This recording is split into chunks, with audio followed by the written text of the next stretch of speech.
Hello, this is Ron Ruff with a Technical Tuesday video. In this edition, we're going to cover inverse funds. Inverse funds are a risk management tool that we use at FSA. The most common risk management tool we use is the FSA safety net, of course.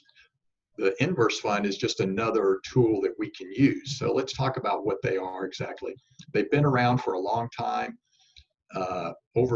They came out, I think, in the mid-90s, and today there are hundreds of inverse funds, ETFs, and mutual funds that we can use. So it's a very broad asset class for us to access to help protect the portfolios.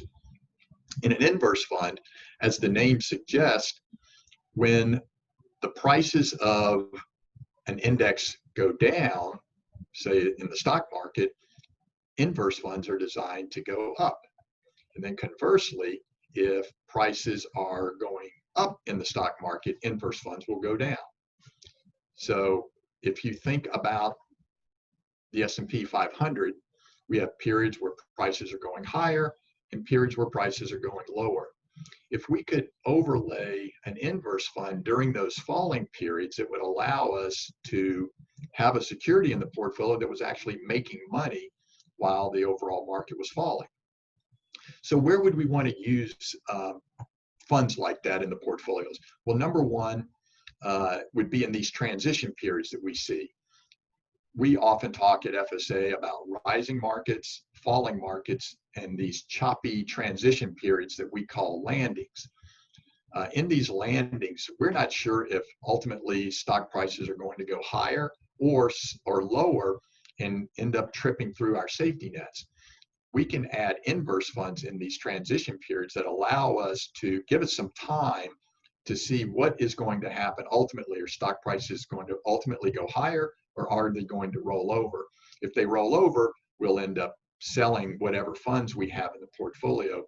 But the inverse funds allow us to hold some good funds in the portfolio while we're going through this transition period. Secondly, we'll use inverse funds to protect one of our core funds, one of our managed low-risk funds that we often hold in the portfolio for the long run. They might be doing quite well, and even in relation to what the stock market's doing, they may be holding up pretty well, even though they're falling. We can have an inverse fund to protect those, keep the portfolio from losing money, and yet at the same time be able to hold these funds of ours that have done well and that we like to hold.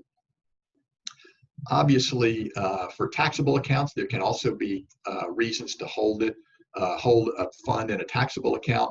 Maybe it's going to go from a long-term capital gain to, a short-term capital gain to a long-term capital gain.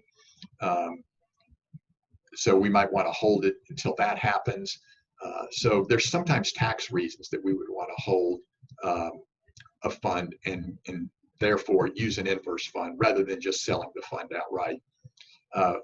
Broadly speaking, the use of inverse funds just help us with fund relations. Sometimes if we sell a fund, we can't buy it back for a period of time.